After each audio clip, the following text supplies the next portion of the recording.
Let's take a look at problem 8-5A, which deals with different depreciation methods. All right, now I'll read the information that appears right in here. A machine costing $257,500 with a 4-year life and an estimated $20,000 salvage value is installed in Luther Company's factory on January 1st.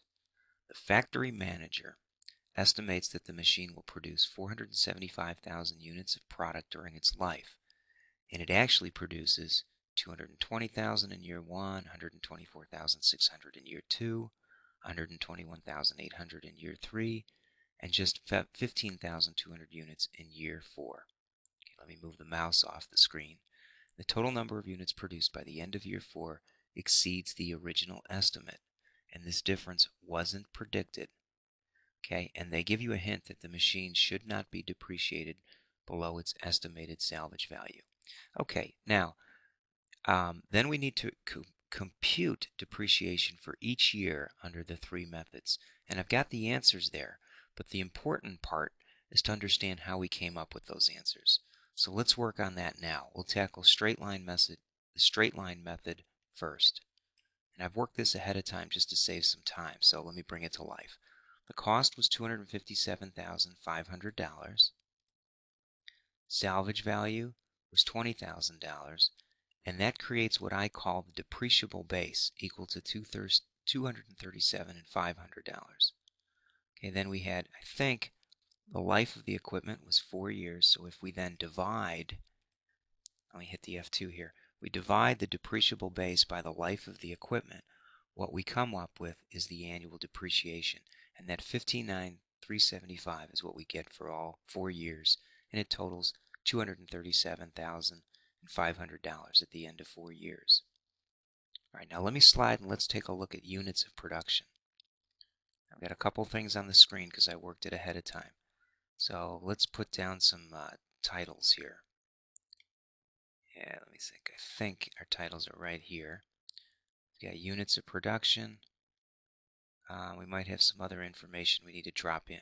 Oh yeah, the cost again is $257,500.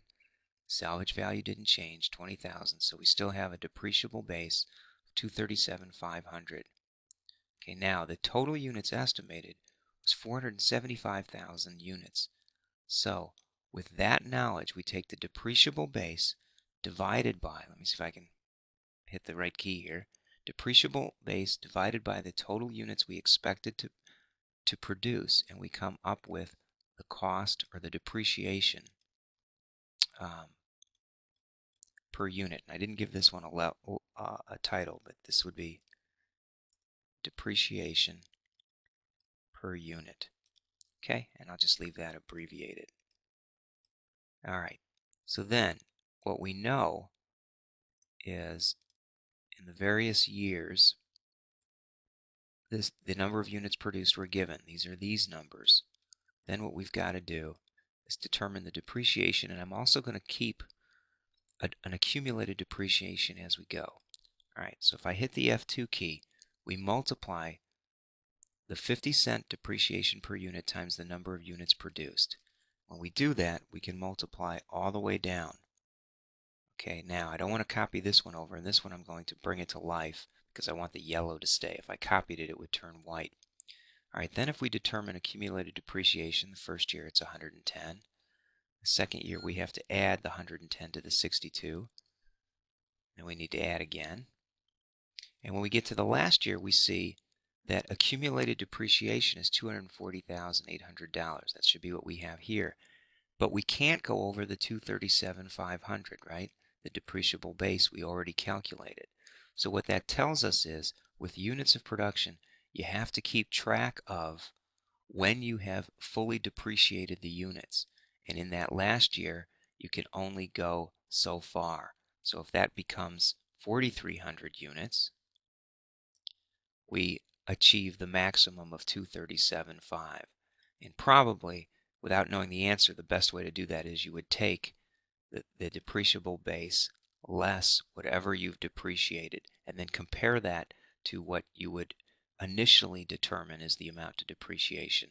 Okay, and now our $237 amounts work. So we had to violate the normal rule and use a second piece of logic to come up with the total depreciation, okay, under units of production. All right, now let's talk about the next method, which is the double declining balance. And we start off with cost.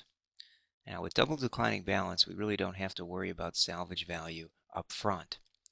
We determine the life of the equipment is 4 years, so 1 divided by 4 is 25%.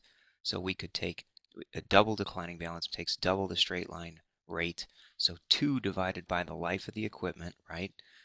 2 divided by 4 years gives us 50% depreciation per year. Now you could take the life of the equipment divided by 4 and multiply it by 2. It's all the same result algebraically. Okay, so then let's list how this would work. Do we have some titles to drop in again? Yeah, depreciation and book value. In year 1, we would multiply the cost times the 50% and take depreciation. So our book value then is 128,750, which is equal to the cost less the depreciation, which makes sense because it's 50%. We'd expect half of it to be in depreciation and half to be in book value. Okay, now I'm going to bring to light year 2. Year 2, what we need to do is take the previous book year, book value, times that 50% rate again. And our book value is now 64,370. In year 3, we would start off doing that the same way. Okay, 64 times the 50%, we get depreciation of 32,188, bringing our book value to 32,188. So then we get to year 4. Year 4 has some trouble. All right, if we use the formula, which would be our initial take at the depreciation, we would take 32,188 times the 50%, and that would give us 16,094 of depreciation. But now the book value would be equal to 48,281.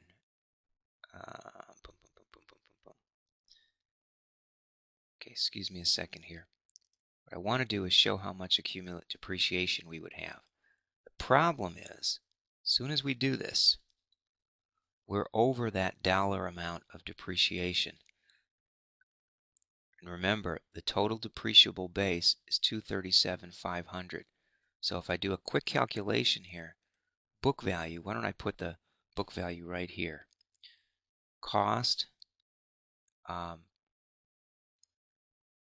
well, I'm getting myself confused here.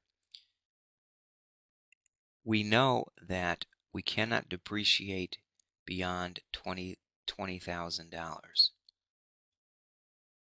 We cannot have, or another way of saying that is the depreciation cannot exceed $237,500.